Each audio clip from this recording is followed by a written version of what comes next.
All right, guys, here we are. We're live.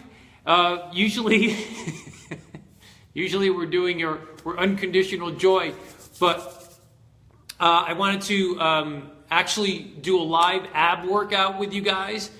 So today I'm actually going to talk mainly about upper abdominals, but hey, there's a heart already.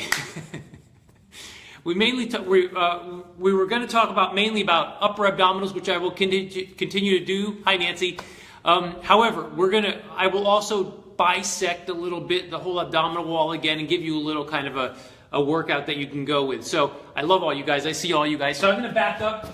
So right now, we're going to start with doing this on a stability ball, but I'll show you how to just do it on the floor and all this other kind of stuff. So abs, just like any other muscle group, there's tons of different ways to hit them. So let's just jump right into this. Now, before we do this though, let me just verify that if you have disc issues, you're going to want to clear this with your physical therapist or your osteopath or your doctor, whoever you're working with. Overall, unless you have, we can say in general, if you have herniated discs, we don't want to round the lower back, because that pushes the disc out even further. However, again, I work with a lot of clients that have disc issues, and as long as I'm there to make sure they're doing it correctly, we can actually get the disc centralized and then work into abdominal work a little bit down the road. But for everybody else, you really want to have a strong abdominal wall. So here I got my Duraball Pro. I love these. These are high quality stability balls. They're super dense. And we'll talk about that a little bit later too, but better to get a really high quality stability ball, because you see how well that supports me? So if you guys have stability balls, like a lot of the stuff you get in the store that's, $25, $30, when you sit on them, you kind of just into them, right? They kind of flatten out. But these stay really solid and firm, so they give you a lot of support. So upper abdominals, when I'm working on a ball, what you need to make sure of, and it's going to depend on your height, yeah? So this is a 65 centimeter ball. It's the correct height for me. And when you're on the stability ball, you need to move yourself back until the arch of your lower back and your butt are on the ball. So what we don't want is you trying to do abs with your butt out here in space, right? You want to have the ball stabilizing and supporting your back. So it's right into the middle of my butt. It supports my entire back. And then what I'm going to do is, anytime you're doing abdominals, especially upper abdominals, and your head is hanging back like this, you need to push your tongue to the roof of your mouth into that soft palate, right? That arch that's up in there. So push your tongue up in there, and that engages your neck flexors, the front of your neck. This is important, right? And then you close your mouth, and you're going to breathe through your nose. So you don't want to be doing this with your mouth open, because if these neck flexors aren't engaged, it actually weakens your neck. So you push your tongue to the roof of your mouth, close your mouth, breathe through your nose. Now, I'm arching all the way back. I'm in frame still, yeah? Where's my head? Okay. Had to make sure I was in frame. So my head's back. I'm going to take my hands and put them across my chest and shoulders. And then from here, you're basically doing almost like two different sit-ups here. It's one big movement, but think of it this way. I want to do a sit-up for my head. So I'm going to bring my head up until my chin is as close to my chest as possible. So that's like a sit-up for your head. So that's strengthening those neck flexors, which is important. So the first thing I do is I curl the head up, and then once I get the head secured to the chest, then I continue to sit up. So I'm going to sit up as far as I can without the ball moving. So my spine is now as rounded or flexed as it will get. That's as high as I can sit up. If I sit up any more than this, watch what happens. Notice that the ball's moving now, because what I'm actually doing is I'm actually pushing with my legs to sit up. But I'm not using abdominals to do that. I'm using my leg muscles. So there's no need for that. So you come into full extension, tuck the chin, you're exhaling, drawing your stomach in, sit all the way up without the ball moving. I'm working the full range of my abdominal wall, mainly the upper abdominals, but even my lower abdominals are working a little bit. So from my pubic bone all the way up, and it's wrapping around because I'm drawing in, I'm working that transverse abdominis. So inhale, exhale. So notice I tuck the chin first. I'm not lifting my shoulders and back. Just tuck the chin. And then curl the rest of the way up, drawing your stomach in. So make sure that this is drawing in, because otherwise what will happen is you'll just pooch your belly out. And we don't want to push the belly out, we want to draw it in. So again, inhale, exhale, coming up as far as I can without the ball moving. That's it. My spine is as fully rounded as it's going to go. I'm getting a huge contraction, especially in my upper abdominal wall from my navel to my ribs right through here. Inhale on the way back with control. Let the head go back. Okay? So that's a basic abdominal sit-up, yeah, on a stability ball. The great thing about the stability ball is it gives you that additional arch of the spine so that you're able to arch all the way back and take the spine into full extension and then round it up into full flexion. So you're getting that full range of motion, which is good. Now, when you're doing these on the stability ball and you're letting your head come all the way back, if your neck starts to get tired before your abs are getting tired, that shows you that there's a discrepancy in the neck flexor strength, which you need to have, right? So what you can do is do as many as you can safely with your hands across your chest, and then you can continue on doing the abdominal, the sit-ups. However, then what you can do is I'm going to turn sideways or almost back. You can take and cradle your head with your fingers. So think of it like, you know what a hammock is, yeah? A hammock doesn't lift you up. It just kind of supports the body. So use your fingers like a hammock and put your fingers put them just behind your ears on the edge, the outer edges of where your head starts to go turning into the back of the head. So you don't want to interlock your fingers, because if you do that, you're going to end up pulling on your head. Just place them here so that you can support your head as you come up. Yeah? So the neck muscles are still working, those flexors, but you're actually helping to support it. If you put your head all the way back and you're getting any kind of dizziness, stop. That's what's probably causing something where you're having what's called a vertebral occlusion, which means you're pinching one of the nerves in the back of your neck, and you can be shutting off blood flow. It doesn't happen often, but every once in a while there's a person that's going to have that. So again, if you put your head back and you're getting like head spins, or you're feeling nauseous, or just something doesn't feel right, stop immediately. Go talk to your doctor, right? And they'll actually go in and look and see if there's something going on there. Sometimes it's an easier fix, like C1 is just out of place and it needs to be put back in. Sometimes it's something more serious. So again, if you're for instance, this is walking away from abdominals for a minute, but if you look up in the air like you're looking at an airplane and you're getting dizzy, that's something you need to go get checked out, because you could be compressing a nerve or compressing the artery, shutting down blood flow, right? So you want to fix that. Otherwise, you're good to go. Most people are not going to have any issue with this whatsoever. So that's how you would do basic upper abdominals on a stability ball, yeah? So now we can start looking at how else can I do upper abdominals. Well, you already know that, and I'm going to move the camera down. Let's see what we can do here. Hi, guys.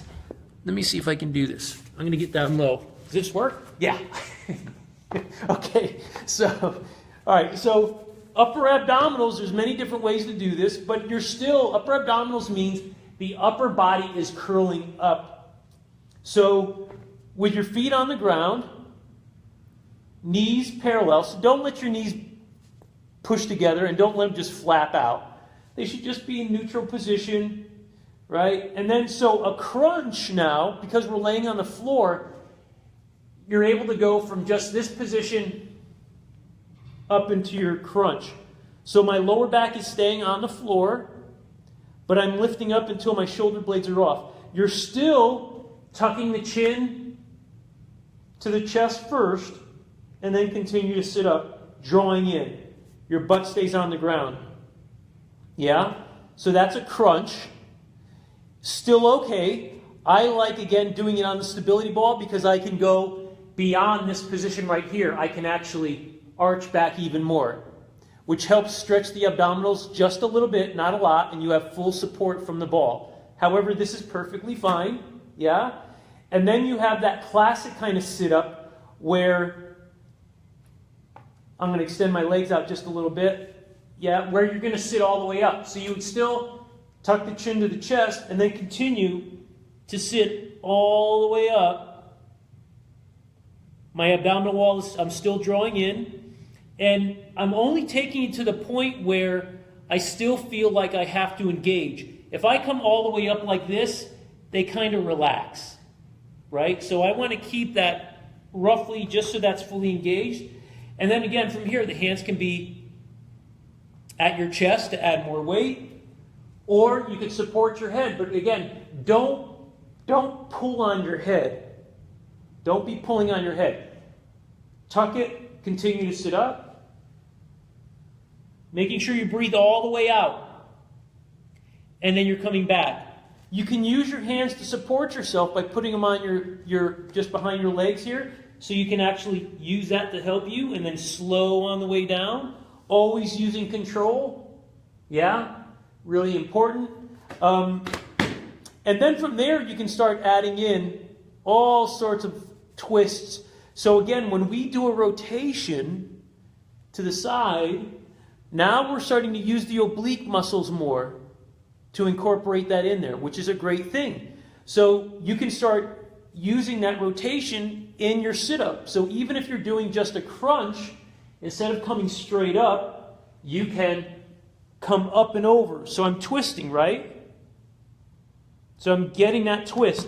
My left external oblique to my right lower internal oblique are crossing to make that twist happen. So I'm feeling it deep in the lower abdominal wall on my right side. I'm feeling it up here, and I'm feeling it through the rectus abdominis all the time, drawing in, right? Very important. Tongue to the roof of the mouth, close the mouth. Don't have a conversation when you're doing this. Okay? Now, what you can do is, if you like, is you can bring your hands out, keep your fingers from interlocking, just put them behind the back of your head, and you can use your elbow like a kickstand if you want as you come up. So notice my weight is on my elbow. I'm still coming all the way up, and I'm keeping this arm out. I'm not trying to bend my knee in or bend my elbow in, and then I can come down. And you can either do it on one side, or you can alternate. It's completely up to you. And then you can move into something that incorporates all three aspects: the lower abdominal, the obliques, and the rectus abdominis. So this is a complex move. They're called bicycles. Many of you know how to do this. So let's see, I'm pretty much in frame here, yeah? So here's my left leg, which is straight. My right leg is up, okay? My hands are going to go behind my head, but not interlocked. And then from here, what I'm going to do is I'm going to sit up and bring my elbow to my knee, and then bring it back down. And as I come down, I'm switching. And now I come up. Exhale, inhale, exhale, inhale, exhale, inhale, exhale. Notice that I'm coming up on my elbow. Exhale, inhale, exhale, inhale. And that'll work all of them. You're probably going to feel it mostly in your upper abdominals still, but it's going to work lower abdominals because you have those legs moving, yeah? And your rotation is creating that cross-hatching with the obliques at the same time. So let's come back up here now. All right, guys. So let's talk about how much, how often, sequencing, what we call the acute variables. So anytime you have an exercise program, what we call acute variables are things like, first of all, what's the exercise? And then how many repetitions and how many sets of those repetitions. And then what's the intensity or the weight that I should be doing at. And then how much rest in between my sets should I be doing, right? So all these are what we call acute variables, which is what you build into your program. Or somebody still there? Hang on. I'm going to hope that you guys are still on because it says you're live. So who's ever calling me, call me back. Damn, I hate it when that happens. Okay, so the first thing is, what I would definitely recommend is, a lot of people will either work their abdominals every day or they'll do it every other day. Just depends on who they are and what they're doing. So this is what I would recommend. The first thing to understand is work from the lower abdominals first and do those. Then go to your obliques and then do your upper abdominals. Why? Because first of all, the upper abdominals get a lot of work normally anyhow. We're used to using the upper abdominals more than the lower. Most people don't activate their lower abdominal wall by drawing in enough. So to get you to really focus on learning how to draw that in, hi Cindy Priestley, to draw that in is critically important. And if you can work the lower abdominals first, they're already pre-fatigued, which is a beautiful thing. And then you can move on to your obliques, and then again the rectus abdominis. So you got a couple different ways you can do this. What I normally try to do is work my lower abdominals one day. So I'll do a workout, whatever it is, chest and tris and back and bis or legs or whatever. And then at the end of my workout is when I always do my abs. I never do my workout before I never do my abs before I actually do my workout. Because if you pre-fatigue your abs before you do something like squats, you're not going to be able to do your squats and your deadlifts as well, because you need your abs to support your pelvis, that lumbopelvic hip girdle. Yeah? Let me get rid of this little text thing here. So that's really important. So what I'll do again is I will come in and do my workout, whatever that is for the day, and then I'll do my lower abs at the end of my workout. And then the next day, I'll do my different workout, and then at the end of that, I'll do my obliques. And then the following day, or whatever my next workout is, I'll do that workout, and then at the end of that workout, I'll do my upper abdominals. So this way, I'm actually doing abdominals basically at least 6 days a week, and I take usually one day off. So I do them 6 days a week, so I'm always hitting my abdominal wall at one section, of lower, obliques, or upper every day. And then that way I can just keep those rolling. And I don't feel like I have to do all my entire abdominal wall all in one session. Now, you can certainly do that if you have the time. But you would still do it the same way. So let's say you're going to do all 3 of them in one day. Let's say you're going to do a big ab day. Do your lower abdominals first, then do your obliques, and then do your upper abdominals at the end of it. Okay? Most people automatically go right into doing upper abdominals. They just start doing crunches and sit-ups and that kind of thing. Do your lower abs first, then your obliques. I always do this for obliques. And then upper abdominals after that. All right? Oh my goodness, what else can I tell you? How many sets and how many reps? So, you can really, really work your abdominals, high repetitions. You don't need to be doing heavy weights. Now, there's machines out there, like where you're holding and you get yourself seated in and you do this crunch down and crunch up.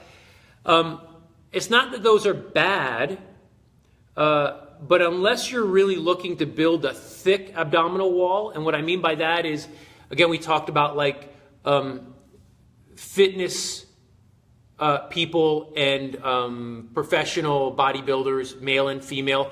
Again, if you look at them, you'll see that they have very thick abdominal walls in the sense that not fat. They're not fat at all. The muscle is very thick and dense. I mean, it's really like clunk, clunk, clunk, right?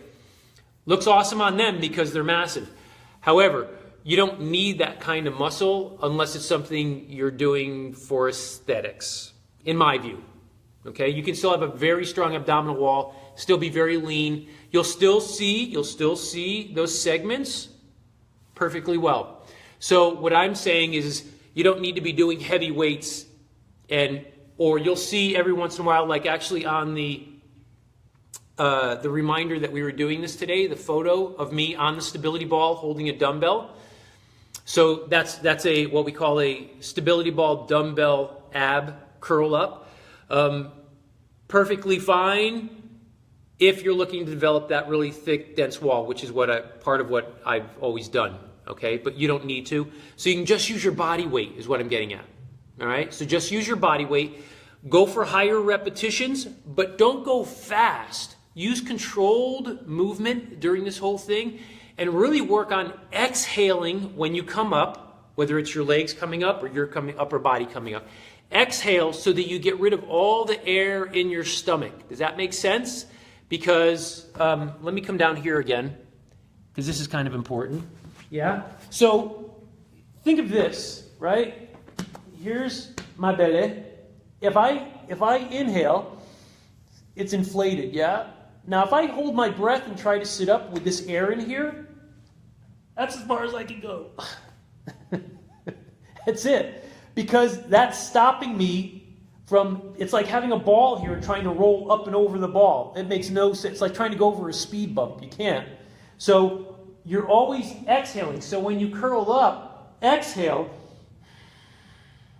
And now there's no speed bump. It's actually concave. So now I can sit up higher. Yeah, if that's just a crunch. Or I could come all the way up, right? So it's important to make sure you fully exhale. So pay attention to, coming in close, high. Pay attention to making sure that you fully breathe out. You fully exhale as you're coming up into that sit-up, that crunch, those oblique movements. And that's really it. Repetition-wise. So you have to start with where you're at. That could be 10 or 25 or 50 or 100 or possibly even more. Start with where you're at. Make sure you're fully exhaling. Do what you can. And you'll know because that abdominal wall will start getting really kind of tired and achy, just like a normal muscle will. And then stop and record that and say, okay, I did 15. And that was one set of 15 repetitions. And then what I would suggest is probably doing in that workout, do at least one more set of 15. And then see how you feel the next day or the next day after that, right? So if you get up the next day and you're like, oh my gosh, I'm just so incredibly sore, then we know that you need to stay where you're at right now with those 2 sets of 15 until that kind of soreness goes down. And then you can start adding more repetitions on. And then we want to get you up to doing 4 sets, 5 sets, even 6 sets, 8 sets, and 10 sets of your abdominals. Yeah? Because remember, as you do this, your body acclimates. It learns how to get stronger and more tone. And so it'll take more to trigger that stimulation, that muscle response, which is perfectly fine. We want that. Remember, there's tons of variety that you can do, but that is your basic upper abdominal crunch, where the upper body, you're taking the head, shin to the chest, continue to rotate, making sure you're exhaling fully, making sure you're drawing your lower stomach in. Yeah? Again, if you have disc issues and you have questions about that, just send me a little message, or again, you can private message me on Facebook, or you can send me a private email at holistichealth-fitness.com, or you can just call me on the phone. You can always come in and stop in and see me if you're local. That's also fine. So that's really it, guys. Abs are not a big deal as far as, you know, how do I get a trim waistline? Because remember, if you're really wanting to trim your waistline down, you cannot spot reduce, which means even if you do all the abdominals that I've shown you, that's only going to tone the muscle. However, if you're still having layers of body fat over the muscle, you'll never see the muscle striations. You'll never see your six-pack, even though you still have it. So again, you all still have the six-pack muscles already. Right now, you have a six-pack working. Now it's just a matter of saying, hey, I need to get off the layers that are hiding it. And that's how this is going to happen, through high-quality nutrition, Making sure you're getting good hydration, you're getting lots of sleep so your body can recover. Making sure that you're doing some cardio, which will help, but not tons. We don't want to become cardio fanatics, okay? Because if you become a cardio fanatic, you're going to end up burning body fat off your body. And when you lose, or not, excuse me, not body fat, you're going to start burning muscle also. And if you start decreasing your muscle mass, that actually lowers your metabolism, which is not a good thing. We want to keep the engine burning, yeah? So the more muscle you have, the more your engine is revving up and burning the extra body fat. So we want that to happen, right? So always stabilizing, increasing, and toning the muscle we have and increasing it while we can do that also at the same time. So that's really it, guys. Abs.